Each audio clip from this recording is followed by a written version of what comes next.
The iPhone is an amazing piece of technology, but sometimes straight out of the box, it may need to be tweaked for ultimate and maximum efficiency, especially if you're a senior, A person with visual disabilities. or just a beginner to iPhones. So here's my 10 iPhone settings for seniors and beginners in easy steps. LaMonique, Number one, larger text. Is it so hard for you to see some of those tiny text messages or even apps like Facebook? No problem. We're going to fix that right now. Increasing the size of the text on your iPhone can be found in the accessibility tab. We're going to start with the settings. Mine are different looking. Yours probably look a little more like this, a silver button that's a gear. Go over to the settings, and then next we're going to move on down to accessibility. When you click on accessibility, it's going to open up more options for you. You're going to see display and text, and then you'll see right away you can bold text and you can make text larger. See the difference with that?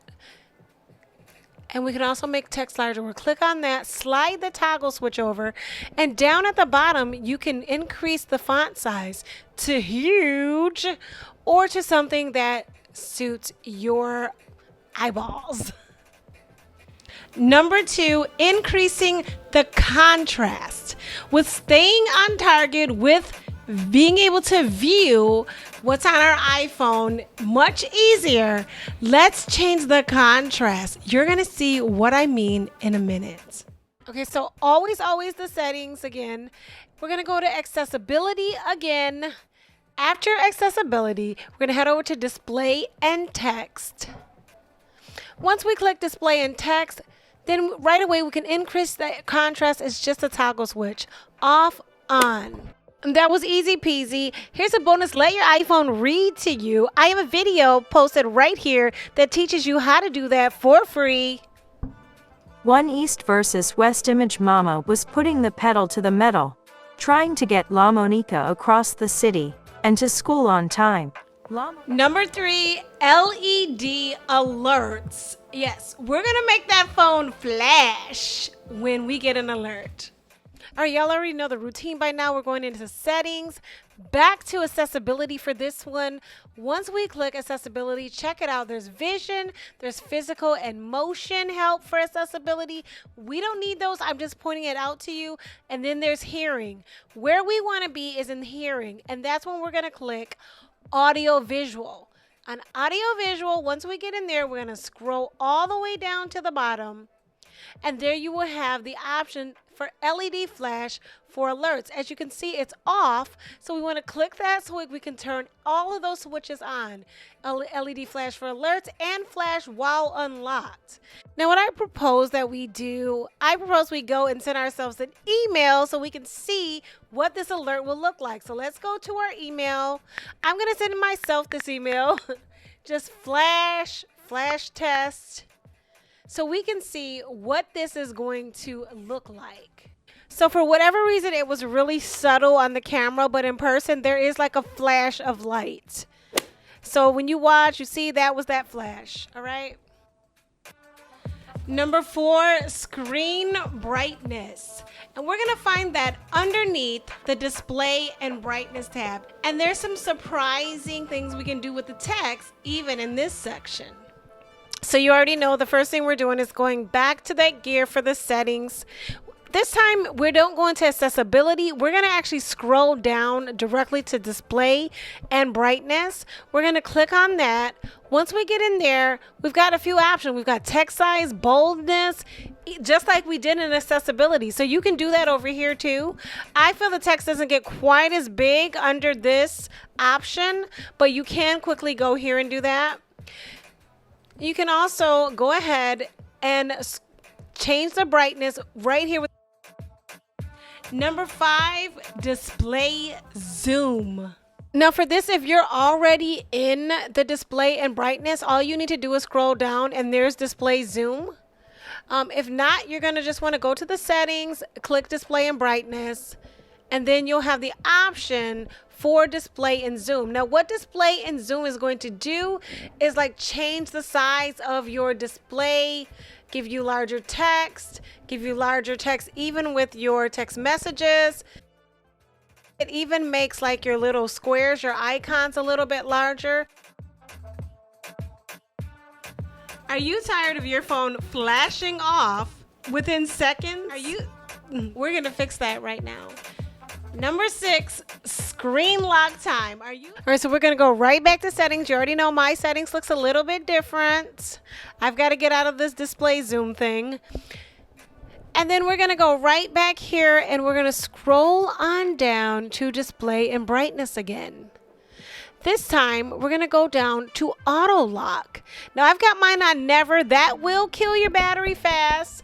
You're gonna wanna pick one anywhere between 30 seconds to never. Again, never will kill your battery fast, but it can be annoying when your phone's constantly cutting off. Let's say you've got your iPhone, you've downloaded all these apps. Have you ever lost the apps that you're looking for? Like, there's so many. Where are those apps, right? We're gonna learn how to find those apps really quick and easily. And no, we're not going to settings. We're gonna scroll, looking for those apps, and we're gonna scroll until we find a search bar at the top. There you see that little search icon, and just type the first letter of the app you're looking for. I'm typing in S for settings. Prior to that, it was in alphabetical order. Once I type that in and click the settings, boom, I'm right there. We can do it again for Facebook. Just type the first couple letters of Facebook and boom, we're right there. Number 8, what if it's not an app you're looking for, but your whole iPhone? Let's look at that Find My iPhone feature. Losing your iPhone would surely suck, so that's why we need the Find My iPhone app. We're going to do the same thing. We're just going to type in an F in the search, your apps on the iPhone. And I understand we're looking for an iPhone, but we're using the iPhone. But this would be like if you had 2 iPhones or you had other Apple products, like how I have the iMac. I've got a couple iPhones. I've had AirPods. So it's going to tell you what city it's at. It's going to give you a location, a map, an address. So I'm blurring that out. And you can even make it play a sound to find it, especially if you're using one iPhone to find the other one. That makes it really easy. Don't worry, there's some options coming up for using your computer to find your iPhone too.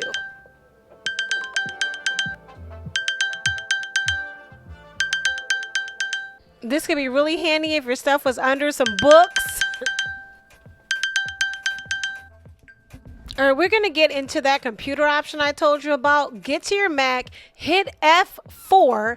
That's going to take you on your computer. You'll see a search box just like you did on your phone at the top.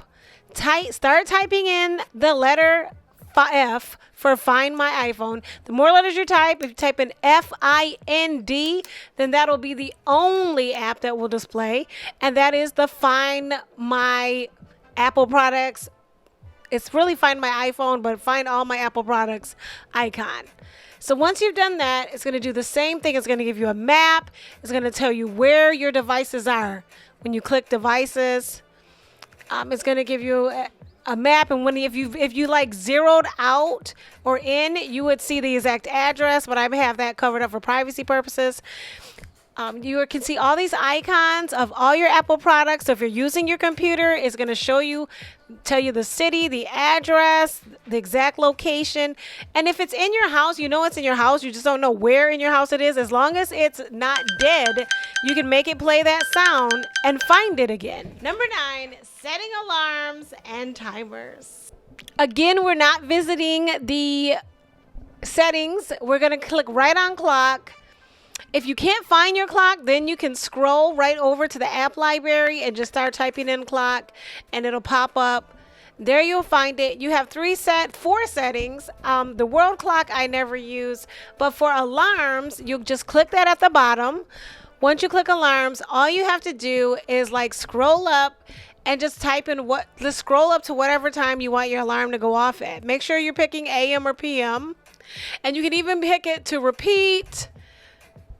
And so that's alarm. Next, we're going to look at the timer.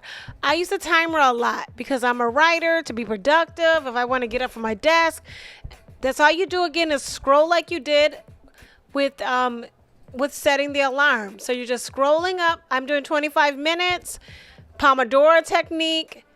Boom, I can write for 25 minutes because I'm a writer too.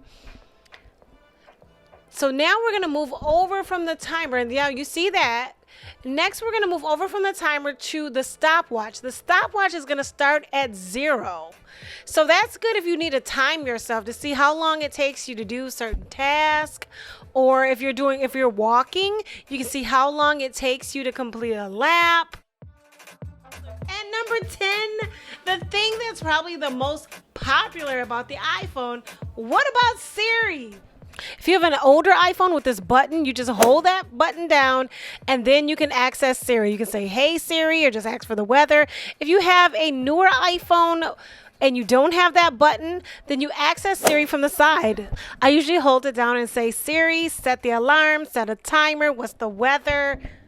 So now that we have identified those 10 tips for seniors and beginners using iPhone, let me know which one you're going to run right away and implement. Because this video does no good if you just watch it. So rewind, go to the thing that you need the most, and at least implement one thing that's going to help you use your iPhone. Leave me that comment below along with any questions or that you have for another video. Don't forget to like and subscribe and even share if this video can help someone else. Thank you.